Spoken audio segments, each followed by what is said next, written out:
কুলটি বিধানসভায় বিএলও বাড়ি বাড়ি গিয়ে ভোটার খুঁজে পাচ্ছেন না। এমন বেশ কয়েকটি ওয়ার্ড রয়েছে যেখানে শতাধিক ভোটার মিসিং। ভুতুরে ভোটার নাকি? যে আপনারা যারা এখনো ফর্ম সংগ্রহ করেননি, বিএলও বারবার আপনাদের বাড়িতে যাওয়া সত্ত্বেও আপনাদেরকে পায়নি, গৃহে থাকুন, আমাদের বিএলও আপনাদের বাড়িতে যাবে, ফর্ম সংগ্রহ করুন এবং যথাযথ উপায়ে পূরণ করুন এবং জমা করুন।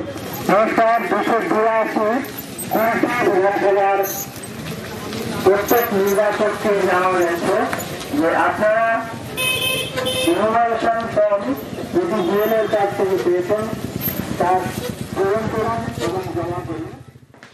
দীপক আছে আমার সঙ্গে। দীপক, মাইকিং করতে হচ্ছে, তাও ভোটারদের খুঁজে পাওয়া যাচ্ছে না।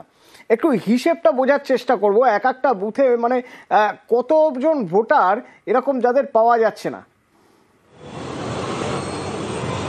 দেখো, একেবারে এই শুধু একটা বুথের ঘটনা নেই, পরপর বেশ কয়েকটা বুথে এরকমই ঘটনা, চাঞ্চল্যকর তথ্য এসআইআর চলাকালীন সামনে এসেছে। কুলটি বিধানসভার 114 নম্বর বুথ, 115 নম্বর বুথ, 116 নম্বর বুথ, এই তিনটে বুথে কোথাও 80টা ভোটার মিসিং আছে, তো কোথাও আবার 60টি ভোটার মিসিং। অর্থাৎ মানে এই 60 জন বা 80 জনের কোনো হদিশ পাওয়া যাচ্ছে না। বিএলও এলাকায় কয়েকবার গেছে এবং কিন্তু যেই ঠিকানা দেওয়া রয়েছে ভোটার কার্ডে বা এসআইআর ফর্মে, সেইখানে কিন্তু তাদেরকে খুঁজে পাওয়া যাচ্ছে না। আশেপাশে লোককে জিজ্ঞাসা করা হলো, তাদের ঠিক সঠিক ঠিকানা জানাতে পারছে না।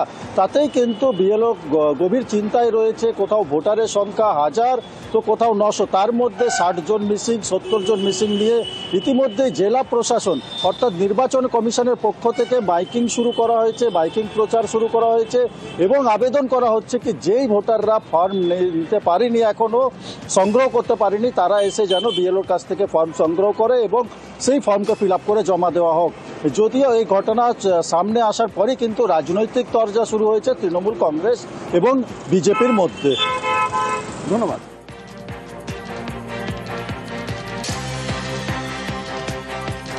कितना वोटर को आपको ढूंढने से नहीं मिला? 84। वो लोग घर गए थे, वो है ही नहीं। वो लोग घर उन लोग का बोल के है ही नहीं, वहाँ दूसरा भाड़ेदार आ गया। पहले किराए में रहता रहा, वहाँ है तो दूसरा किराएदार है। वो लोग बोलता हम लोग जानते ही नहीं इसको। बीएलए भी नहीं ढूंढ पा रहा, कोई भी पार्टी का बीएलए भी नहीं ढूंढ पाया।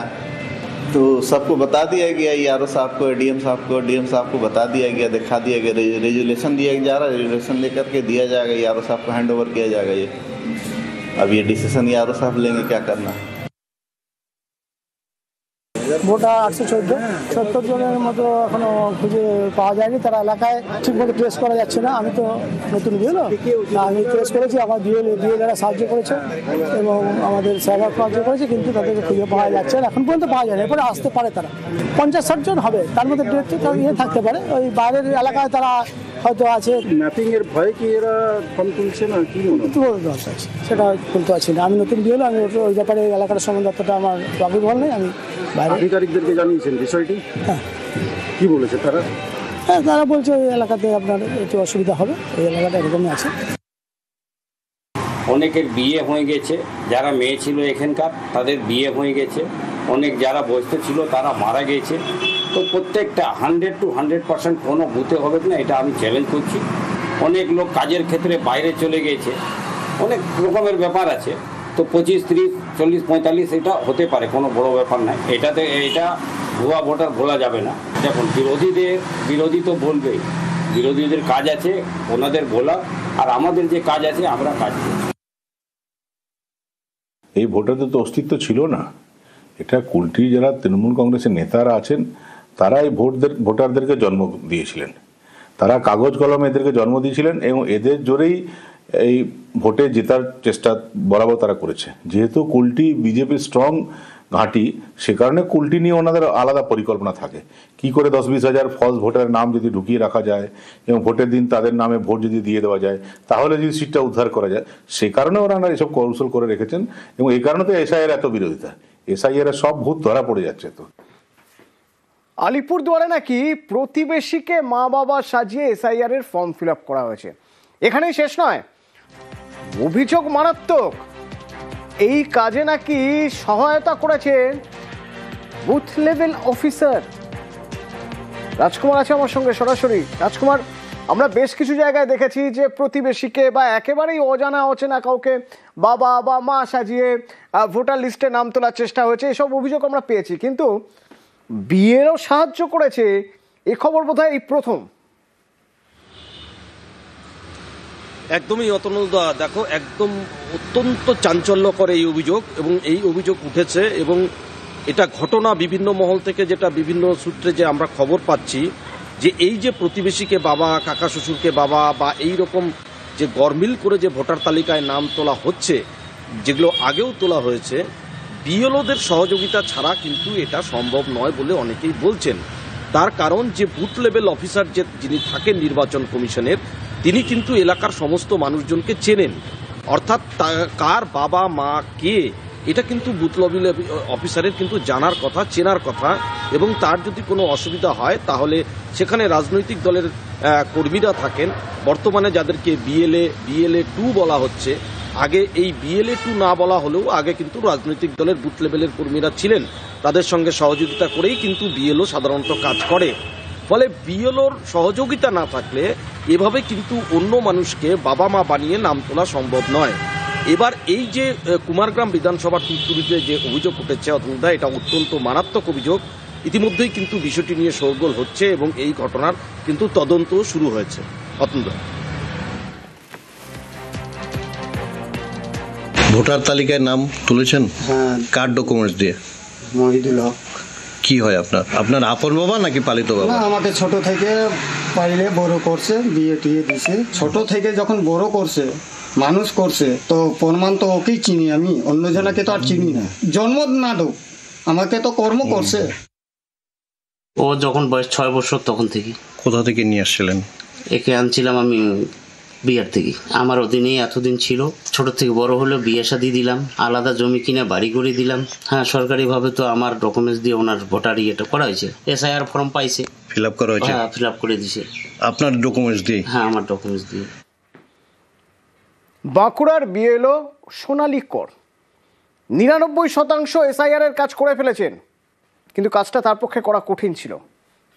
কারণ হাতটা দেখুন একটু ভালো করে। সোনালী কর জন্ম থেকেই তার আঙুল নেই, কিন্তু দমে তিনি যাননি। বিশেষভাবে সক্ষম ঠিকই, কিন্তু কাজের নিষ্ঠা এমনই যে ডেডলাইনের আগে 99% কাজ শেষ করে ফেলেছেন। প্রিয়ব্রত আমার সঙ্গে সরাসরি রয়েছেন। প্রিয়ব্রত, সোনালী কর তো অসাধ্য সাধন করেছেন।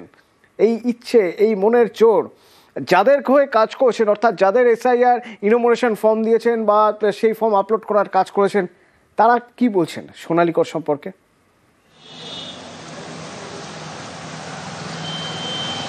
এখন তারা কুর্নিশ চালাচ্ছে, কেননা যেভাবে দেখা যাচ্ছে গত কয়েকদিন ধরেই এই বিএলওরাই কিন্তু আত্মহত্যা করছেন কিংবা প্রাণের ভয়ে মরছেন, কেউ আবার হসপিটালে ভর্তি হচ্ছেন। সেখানে এই সোনালী কর একদম একটা বলা যায় যে উদাহরণ, যে যেখানে তিনি বিশেষভাবে সক্ষম এবং যেখানে তার 20টি আঙুল, হাতে এবং পায়ের 20টি আঙুলই নেই, সেভাবে তিনি কিভাবে ফর্ম ফিল আপ করলেন এবং 99% তিনি ফর্ম ফিল আপ ইতিমধ্যেই করে দিয়েছেন, যেখানে নির্দিষ্ট সময়সীমা এখনও অনেকটা দিন বাকি রয়েছে।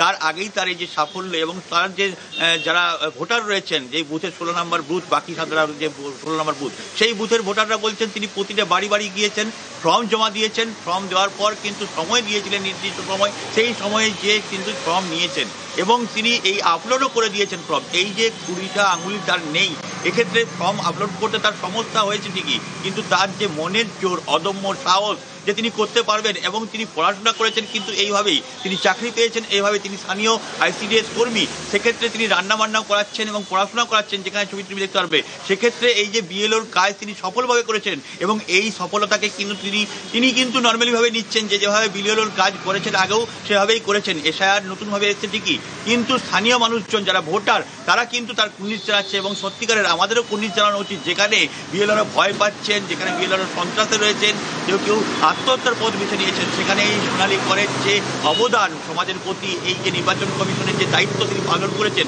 সেটা কিন্তু কুর্নিশ জানাতেই হয়। অতনু,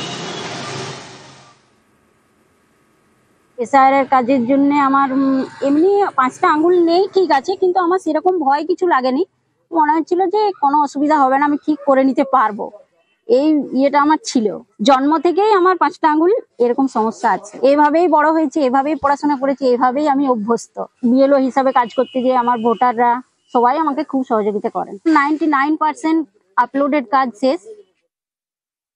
ওর শারীরিক প্রতিবন্ধকতা আছে ঠিকই, প্রতিবন্ধকতাকে সুন্দরভাবে জয় করে সে কাজ করে, তার প্রতিনিয়ত কাজের মধ্যে দেখতে পাই। প্রত্যেক দিন প্রচুর লোক আসছে এবং তাদেরকে সুন্দরভাবে ট্যাকেল করছে, প্রত্যেকের বাড়ি বাড়ি যেয়ে পরে যা যা করার সুন্দরভাবে করছে, প্রতিবন্ধকতা জয় করেছে, ব্যতিক্রমী এক ধরনের।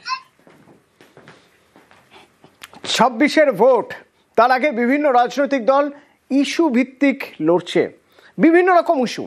যেমন যদি তৃণমূলের কথাই বলা যায়, তৃণমূলের ইস্যু কেন্দ্রের বঞ্চনা, যে ইস্যু নিয়ে তারা তার ডিভিডেন্ড পেয়েছেন আগের ভোটেও, এবার উন্নয়নকে পাখির চোখ করছেন, অর্থাৎ উন্নয়ন নিয়ে প্রচারের কথা বলার কথা বলা হচ্ছে।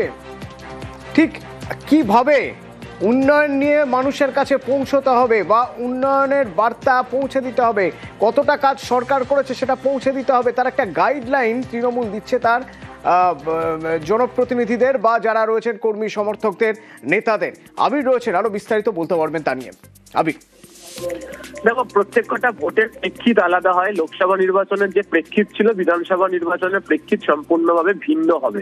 গত 15 বছরে সরকার কি কাজ করেছে সেই সরকারের খতিয়ান সম্পূর্ণভাবে তুলে ধরে নির্বাচনের ক্ষেত্রে প্রচারে থাকবে তৃণমূল কংগ্রেস। সূত্রের খবর, এই বিষয়টি বিশেষ পুস্তিকা এবং একটি লিফলেটও প্রকাশ করা হবে, যা দলের নেতারা বিভিন্ন জায়গাতে তারা প্রচারের ক্ষেত্রে ব্যবহার করবেন। রাজ্য সরকার একাধিক সামাজিক প্রকল্প বা বিভিন্ন ফ্ল্যাগশিপ প্রোগ্রামও রাজ্য সরকারের রয়েছে, যেগুলোতে কাজ হয়েছে। সেই কাজের যে সমস্ত তথ্য তালিকা, প্রত্যেকটা জেলা জুড়ে প্রত্যেক বছর কত সংখ্যক মানুষ উপকৃত হয়েছেন তার বিস্তারিত তালিকা রাজ্য সরকারের এই দপ্তরগুলো করেছে বা এই প্রকল্পগুলোতে হয়েছে, তার একটা তালিকা তৈরি হচ্ছে। সেগুলোকে নিয়ে যারা জনপ্রতিনিধিরা রয়েছেন, একেবারে ব্লক স্তর থেকে শুরু করে একেবারে বিধায়ক সাংসদ পর্যন্ত, তারা প্রত্যেকে তাদেরকে প্রচারে থাকতে বলা হচ্ছে। এবং তারা উল্লেখও করেছেন যে রিপোর্ট কার্ড নিয়ে তাদের মানুষের কাছে পৌঁছাতে কোনো অসুবিধা নেই। তারা কাজ করেছেন, কেন্দ্র তাদেরকে বঞ্চনা করেছে, তারা তাদের যে কাজ নিজেদের রাজ্য সরকারের নিজের প্রচেষ্টাতে করা হয়েছে সেটাই মানুষের কাছে তারা বারবার তুলে ধরতে চান।